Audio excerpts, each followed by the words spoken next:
And for this next one, we got the first Colorado fighter on the card with Josh Fremd. He's fighting out of Factory X, and he's taking on Andre Petroski, who was hot in the UFC at one point. He was 5-0, but now he's lost 2 fights in a row.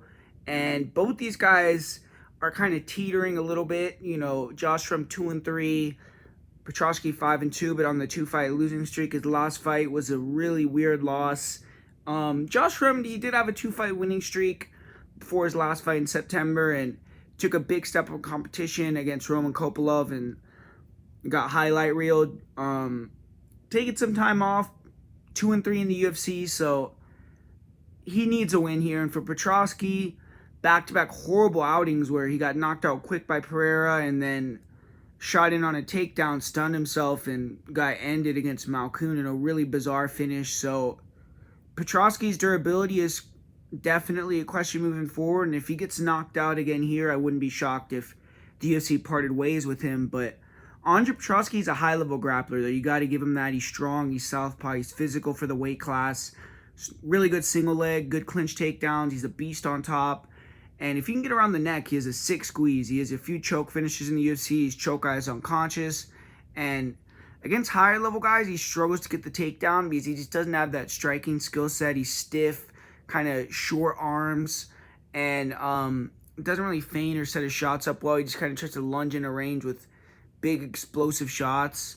Footwork isn't really there. But his striking did seem leveled up a little bit in his last fight with Malkoun. I feel like he was moving better. He was trying to set up his counters and exploding.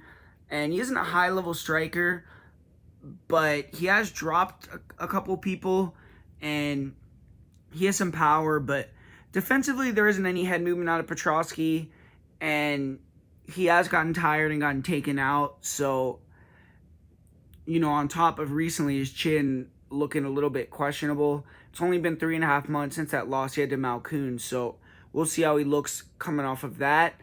But Josh Fremd, his opponent, he's long and lanky. Kind of an average guy to me, though. On the feet, he has some feints he'll throw out there. Jab, check, hooks. He'll throw some 1-2s. We even throw a nice head kick. But he isn't that powerful.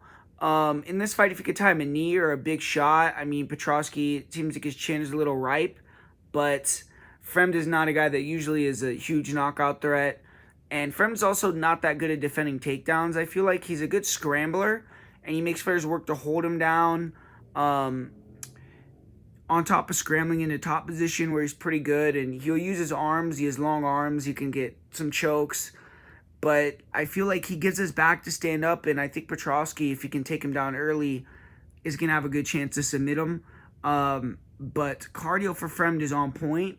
And if he could survive some bad moments early, being in Denver at the elevation, that could be a big factor in the fight.